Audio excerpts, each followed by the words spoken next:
Bayangkan kalau kita di posisi Musa alaihissalam dengan pengikutnya. Sudah takut mengikutnya, ini nggak ada senjata. Mereka rata-rata pengembala kambing, pegang kayu, bawa panci masaknya. Nggak ada sesuatu yang dijadikan senjata.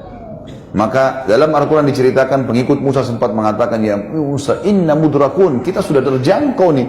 Kita akan dibantai nih. Dari sisi yang lain, Fir'aun pun berkata, waktu pasukannya sudah mengepung ya. Jadi puluhan ribu orang mengepung seperti ibaratnya di tengah-tengah ujung meja ini Musa AS dengan kelompoknya ini sudah merumun semua nih. Di belakang Musa AS Laut Merah. Kata Fir'aun, mana Musa? Tuh sana di depan, kata prajurit-prajuritnya. Allah menceritakan dari lisan Fir'aun, dia mengatakan, innahum lasyirzimatun qalilun. Oh cuman itu, gitu loh bahasanya. Sekecil itu jumlahnya, bantai aja. Dihabisin aja Musa AS. Karena dia sudah yakin dia menang, gitu kan. Dia sudah yakin ini nggak mungkin pasukan sebesar ini kalah, gitu kan? Nggak mungkin. Apalagi nggak lawan pengembala kambing dengan baju biasa, pakai tongkat, ini pakai pedang, pakai perisai, pasukan lengkap untuk berperang. Maka kata Musa alaihissalam kepada pengikutnya, kalla inna ma'iya rabbi sayahdin. Nggak mungkin, Tuhan saya akan berikan petunjuk. Maka Jibril datang satu instruksi, tidak lebih dari itu. Musa, cambukkan tongkatmu di mulut atau di bibir dari Laut Merah. Itu saja. Tidak ada yang lain. Nggak ada informasi nanti laut akan terbelah. Nggak ada. Musa alaihissalam orang beriman. Ini contohnya Bapak Ibu sekalian. Jadi orang beriman itu patuh. Jangan. Udah tinggalin. Kerjakan. Selesai. Halal, nikmatin, haram tinggalkan. Nggak usah cerewet. Jangan rewel. Kenapa begini, kenapa begitu, kenapa begini. Banyak orang rewel soalnya. Kenapa duhur sama asar 4 rakaat ya? Sama-sama siang. Kenapa nggak jam 2 aja 4 rakaat? Loh Tuhan maunya begitu. Kok kamu yang ngatur, ini aneh. Ciptaan mengatur nggak mungkin. Makhluk mengatur pencipta nggak mungkin.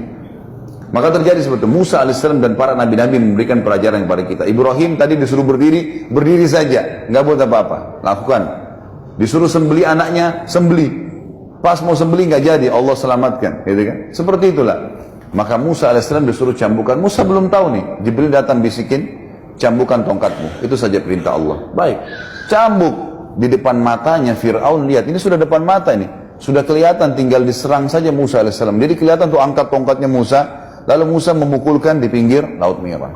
Kejadian besar yang ketiga yang paling besar dalam kehidupan Fir'aun sebelum Allah tenggelamkan, berdiri air laut tersebut, Laut Merah seperti dinding yang besar, gitu kan? Berdiri air laut di depan mata kita, ini bagaimana? Luar biasa nih, berdiri air laut dan terbagi menjadi 12 bagian. Jadi setiap suku Bani Israel lewat di satu gang, gitu kan, supaya bisa selamat. Fir'aun waktu lihat itu, bukannya malah kagum atau misalnya berhenti, gitu kan? Ya sudahlah, kalau gini ini luar biasa Musa. Penyihirnya sudah kalah, hujan sudah turun pun di Mesir. Ini lagi air laut di depan matanya kelihatan. Ternyata tidak. Instruksinya Fir'aun memang dasarnya dia suka jahat, yaitu jahat. Juhud itu suka membangkang. Maka dia mengatakan, kejar cepat sebelum Musa selamat ke pinggir. Masih dikejar sama dia. Dia masuk di antara air itu, lorong-lorong air itu. Sudah luar biasa dikuasai sama syaitan, gitu kan. Akhirnya Allah selamatkan Musa dengan pengikutnya, lalu tenggelamkanlah Fir'aun dengan pasukannya. Semuanya tenggelam. Lalu Allah ceritakan kepada kita dalam Al-Quran tentang apa yang Fir'aun ucapkan. Waktu sudah mulai tenggelam, baru dia bilang, amantu billadhi amana bihi banu Israel, ya, saya beriman kepada apa yang diimani oleh Bani Israel. Kata para ulama, dia nggak bisa lagi ucapin Allah karena sudah bangkangnya. Saya mau beriman, gitu kan. Kata Allah, al-ana, sekarang, waqad kunta minal mufsidin, sebelumnya kau menjadi perusak di muka bumi, gitu kan. Gimana caranya? Hari ini kami akan selamatkan badanmu sebagai tanda-tanda kebesaran untuk orang-orang yang datang setelahmu. Sampai sekarang di museum di Kairo bisa dilihat muminya Fir'aun. Masih ada. Jelas ada fisiknya, inilah orang yang membangkang kepada Allah. Seperti itu.